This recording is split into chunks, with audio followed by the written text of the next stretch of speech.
জুবিন গর্গের মরদেহের নতুন করে ময়নাতদন্ত করতে হবে বলে নির্দেশ দিল অসম সরকার। প্রথম ময়নাতদন্তের রিপোর্ট জানিয়েছিল জলে ডুবে মৃত্যু হয়েছে গায়কের, তারপরেও থেকে গিয়েছিল বেশ কিছু ধোঁয়াশা। তাই মঙ্গলবার ফের ময়নাতদন্তের নির্দেশ দিয়েছে অসম সরকার। গুয়াহাটি মেডিকেল কলেজ ও হাসপাতালে দ্বিতীয়বার ময়নাতদন্ত করা হবে, তারপরেই হবে শেষকৃত্য।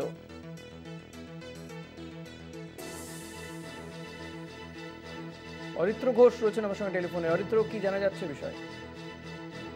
সঙ্গীত শিল্পী তথা গায়ক জুবিন গার্গের দ্বিতীয়বার ময়না তদন্ত হবে মরদেহের, এমনটা খবর পাওয়া যাচ্ছে। যেটা জানা যাচ্ছে যে জুবিন গার্গের মরদেহে নতুন করে ময়নাতদন্ত করতে হবে বলে নির্দেশ দিয়েছে অসম সরকার। প্রথম ময়নাতদন্তের রিপোর্ট থেকে যেটা জানা গেছিল যে জলে ডুবে মৃত্যু হয়েছে গায়কের, তারপরে বেশ কিছু ধোঁয়াশা থেকে গিয়েছিল। তাই মঙ্গলবার তার শেষকৃত্যের আগে ফের ময়নাতদন্তের নির্দেশ দিয়েছে অসম সরকার। যেটা জানা যাচ্ছে গুয়াহাটি মেডিকেল কলেজ ও হাসপাতালে দ্বিতীয়বার ময়নাতদন্ত করা হবে, এমনটা জানিয়েছেন অসমের মুখ্যমন্ত্রী হেমন্ত বিশ্ব শর্মা। দেখো, উল্লেখ্য, সিঙ্গাপুরে স্কুবা ডাইভিং করতে গিয়ে মৃত্যু হয়েছিল জুবিনের। সেখানে অনুষ্ঠান করতে গিয়েছিলেন তিনি উত্তর পূর্ব উৎসবে যোগ দিতে। তার সঙ্গে তার সহযোগী দলও ছিল। কিন্তু এই স্কুবা ডাইভিং এর সময় লাইফ জ্যাকেট পরেননি তিনি। কেন এমন গাফিলতি, সেই প্রশ্ন যেমন একদিকে উঠেছে, পাশাপাশি তার ময়নাতদন্তের যে প্রথম রিপোর্ট, সেই রিপোর্ট নিয়ে প্রশ্ন তুলেছেন আসামের একটা অংশের মানুষজন তথা তার যারা ভক্ত রয়েছেন, অনুগামী রয়েছেন তারা।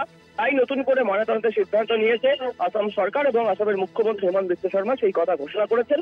আগামীকাল তার শেষকৃত্য হবে। শেষকৃত্যের আগেই গুয়াহাটি মেডিকেল কলেজ এবং হাসপাতালে সঙ্গীত শিল্পী তথা গায়ক জুবিন গার্গের দ্বিতীয়বার ময়নাতদন্ত করা হবে বলে জানা যাচ্ছে অসম সরকারের তরফ থেকে। ধন্যবাদ অরিত্র। কথা বলছিলাম প্রতিনিধি অরিত্র ঘোষের সঙ্গে।